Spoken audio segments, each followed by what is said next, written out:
Nesse canal fiz alguns vídeos falando mal de Star vs Força do Mal, mas por algum motivo que eu não faço ideia, sempre aparecem pessoas nos meus comentários ou no Twitter, ao qual você com certeza deveria me seguir, perguntando por que exatamente esse desenho é ruim. Eu acho que meus vídeos de Star acabaram atraindo tantos públicos diferentes pro canal que a maioria não viu os outros vídeos. Então aqui vamos nós. 7 erros que destruíram Star vs Força do Mal.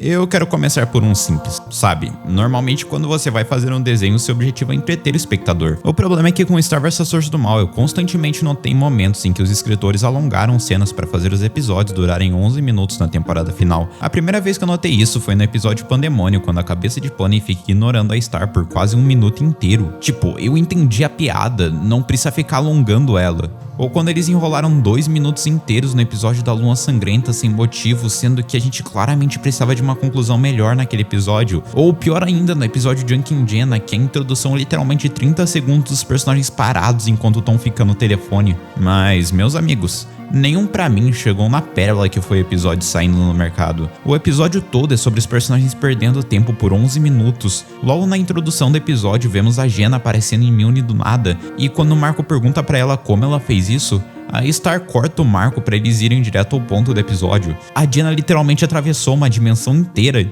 e isso não deveria ser só uma piada. De qualquer forma, o que faz esse episódio estar na lista são os últimos 5 minutos inteiros dele. Aqui os personagens estão presos em um mercado que cria objetos que eles pensassem, mas daí o bicho preguiça aparece numa caminhada desnecessariamente longa, dizendo que ninguém conseguia escapar do mercado porque todo mundo ficava eternamente preso na ideia de ter tudo que sempre quis. E por que isso é chato, você me pergunta? São 5 minutos os personagens falando que nunca ficariam presos ali porque eles são diferentes das outras pessoas. E eu não tô zoando, são só as mesmas frases repetidas por 5 minutos. Meu Deus. Basicamente é um fato que da segunda temporada pra frente, 80% dos personagens que eram legais ficaram muito mal escritos. Mas entre esses personagens, Star e Marco por algum motivo ficam muito mais babacas. Pior ainda quando você compara o que eles eram na segunda temporada. Eu vou começar pelo Star, mas logo de cara eu quero deixar claro que eu não pretendo me alongar muito aqui, porque tem um vídeo inteiro pra isso. Mas em resumo, a Star só fica muito chata. Isso inclui esconder o beijo que ela teve com o Marco enquanto namorava o Tom,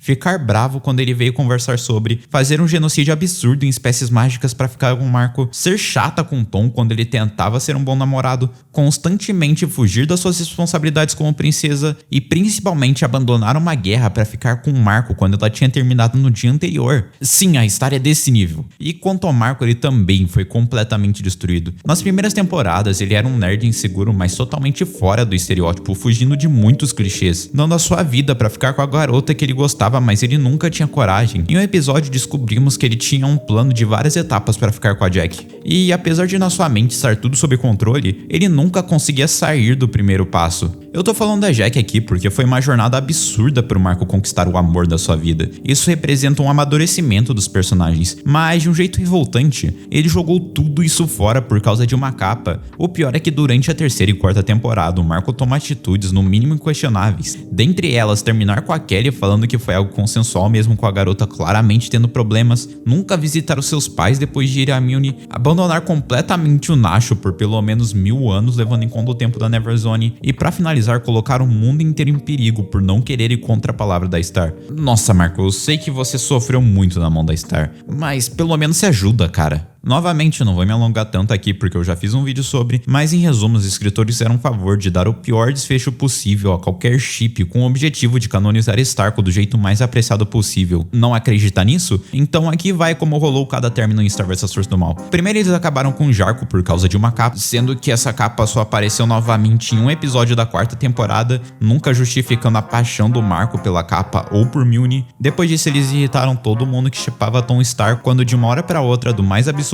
nada, sem nenhum indício de má relação entre os dois, o Tom decide que quer terminar. Tipo, por quê? Fora que depois disso ele ainda falou que apoiava o Marco em ficar com a Star se ele quisesse. Por que isso acontece? Até o Tom tá forçando o Starco. E pasmem, eles acabaram com o Kelko, o chip mais inocente da série inteira, com um término fora de tela. É sério, quem pensou em colocar um término fora de tela nesse desenho? Olha, eu sei que falar de plots em desenhos é meio complicado, Muitas vezes as coisas só são jogadas sem fazer sentido propositalmente pelo bem do nosso entretenimento. A questão é que uma coisa é ignorar ou forçar algumas ideias para as coisas fazerem sentido no final. Outra coisa é fazer como Star vs Força do Mal faz. Porque ao invés deles focarem em um tema principal, eles focam em diversas histórias alternativas que não fazem nenhum sentido. No início da primeira temporada, nós temos um episódio em que a Star, na tentativa de ajudar o Marco a vencer uma batalha de karatê, transforma o braço do Marco em um braço monstro. No início isso funciona e o braço realmente só ajuda a vida do Marco. O problema é que ele se corrompe e vira malvado no fim do episódio, com o Marco voltando a ter um braço normal. O que faz isso ser complicado é que algumas das últimas palavras do braço foi avisar que ele iria voltar. Isso é reforçado no final da primeira e da terceira temporada, com dicas de que ele voltaria no futuro. Mas ele não volta, então por que eles deram destaque pra isso? Vale lembrar que no AMA final do desenho, Darren Neffs confirmou que o braço ainda está vivo na pele do Marco. Aliás, esse AMA todo poderia ser um item dessa lista, porque ele foi um show de horrores. Teve um post que 2 produtores do desenho se contradizeram, a Darren Neffs dizendo que seu episódio favorito foi um episódio que os protagonistas são forçados a se beijar. E, enfim, esse não é o foco, mas caramba, eu odiei isso aqui. Pra falar a verdade, eu não sei se eu consigo desenvolver muito cada plot hole no vídeo, porque senão ele teria 1 hora de duração. E como eu tenho que acabar isso aqui pra amanhã, pelo bem da minha sanidade, aqui vai eu só resumindo cada coisa que me incomodou nesse show.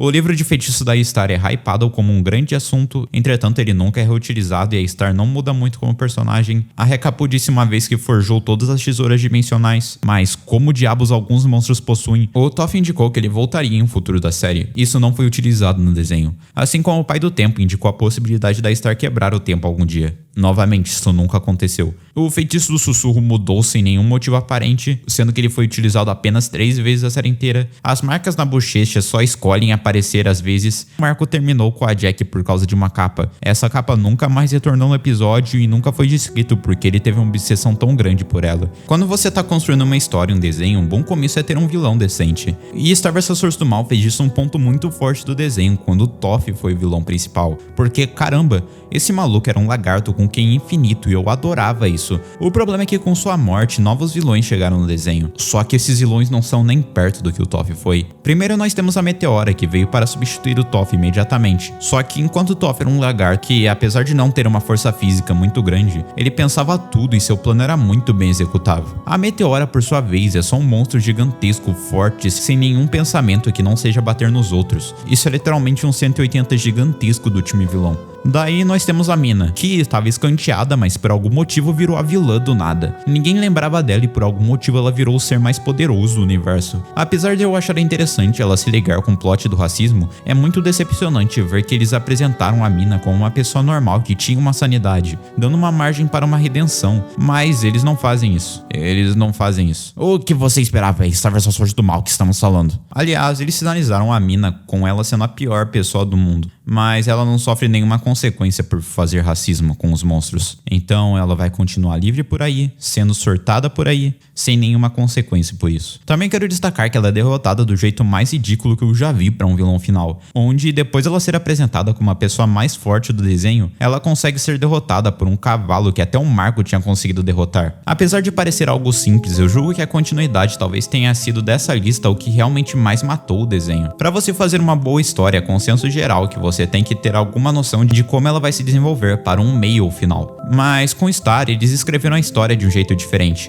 Ao invés de saber como a história acabaria quando eles começaram o desenho, Star vs Força do Mal optou por construir uma história meio que na hora. E sabe, isso causa muitas inconsistências porque é muito arriscado você escrever algo quando você não tem ideia do que vai acontecer depois. Isso fica mais estranho quando Darren Neffs confirmou que Starco foi planejado desde o início do desenho. E eu sempre pensei que era assim, porque parece que Starco vai ficar junto de qualquer maneira. Mas pensando pra esse vídeo, eu descobri que em uma outra entrevista, Darren confirmou que escrever o show dessa maneira era melhor porque eles poderiam reagir positivamente às ideias dos fãs. Isso é uma péssima ideia. Muitas vezes, fãs só são um bando de gente emocionada com ideias que nem eles têm certeza se vão funcionar. 99,9% das vezes, seguir o conselho de quem não trabalha com desenhos é burrice. Você tem que desenvolver as coisas com calma. E falando em desenvolvimento do desenho, eu falei de muita coisa ruim nesse vídeo. Coisas sem sentido, personagens babacas, vilões desperdiçados, mas nada resume tão bem esse desenho quanto o final. Já começa estranho quando Star, a pessoa que mais se mostrou empolgada com magia durante a série, decide do mais absoluto nada odiar magia.